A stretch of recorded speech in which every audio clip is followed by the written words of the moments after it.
ನೋಡ್ರಿ ಹರಿ ನೀರಾಗ ಇವತ್ತು 3 kg ಚಿಕನ್ ತೊಳ್ಯಾಕ ಕುಂತೀವಿ. ನಮ್ಮ ಭಟ್ರು ಚಿಕನ್ ತೊಳೆದ್ರು. ಈಗ ಮುಂದೆ ಮತ್ತೆ ಕುದಿಸೋ ಕಾರ್ಯಕ್ರಮ ಐತಿ.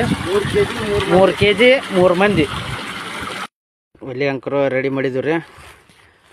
ಈಗ ಚಿಕನಿಗೆ ಮಸಾಲೆ ಕೊಡ್ಸಕೊಂತಾರೆ ಭಟ್ರು. ಕೊಬ್ಬರಿ ಪುದೀನ ಕೊತ್ತಂಬರಿ ಎಲ್ಲ ಮಿಕ್ಸರ್ ಹಾಕೊಂಡು ಬಂದ್ಬಿಟ್ಟಿವಿ. ಪಾಟಿ ಡಬ್ಬಿ ಅರಸನ ಪುಡಿ. ಒಂದಿಷ್ಟು ಮಂದಿ ಕೇಳ್ತಿದ್ರು ಅದಕ್ಕೆ ಏನೇನು ಹಾಕ್ತೀರಿ ಏನು ಅಂತಂದು ಕೇಳ್ದಾರ, ಹೆಸರು ಹೇಳೋಲ್ಲ. ಇವಾಗ ನೋಡ್ಕೊಂಬಿಡ್ರಿ. ರುಚಿಗೆ ತಕ್ಕಷ್ಟು ಉಪ್ಪು,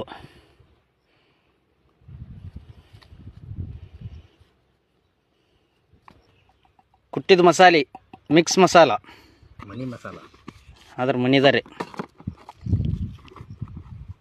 ಏನ್ರಿ ಇದು? ತಮಿಳ್ನಾಡದ್ದು ಇದ್ರ ಮಿರ್ಚಿ ಪೌಡ್ರ್. ತಮಿಳ್ನಾಡು ಮಿರ್ಚಿ ಪೌಡರ್. ಇವ್ರಂದ್ರೆ ವೇರ್ ಡ್ರೈವರ್ ಅಲ್ಲಿದ್ದ ತಂದಾರ. ಕಾಟ್ವಾ ಮಸಾಲ ತಮಿಳ್ನಾಡು. ಕೆಂಪು ಖಾರ ಮನೆಯಲ್ಲೇ ಕುಟ್ಟಿದ್ದು. ಎಷ್ಟು ಬೇಕು ಅಷ್ಟು ಹಾಕೋರಿ. ಮತ್ತು ನಾವು ಹಾಕಿದಾಗ ಹಾಕಿ ಮತ್ತೆ ಈ ಕಡೆ ನೋಡಿ ಮುಂಜಾನೆ ಅದು ಮಿಕ್ಸಿಂಗ್ ಕಾರ್ಯಕ್ರಮ.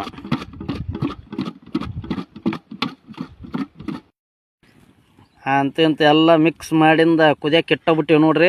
ಸುಕ್ಕ ರೆಡಿ ಆಗುತ್ತಾ, ರೆಡಿಯಾಗಿಂದ ತೋರಿಸ್ತೀವಿ. ಉರಿ ಅಂತ ತೋರ್ಸೋದು ನಿಮ್ಗೆ. ಫೈನಲ್ ಚಿಕನ್ ರೆಡಿ ಆಯ್ತು ನೋಡ್ರಿ. ಕೊತ್ತಂಬರಿ ಹಾಕಿ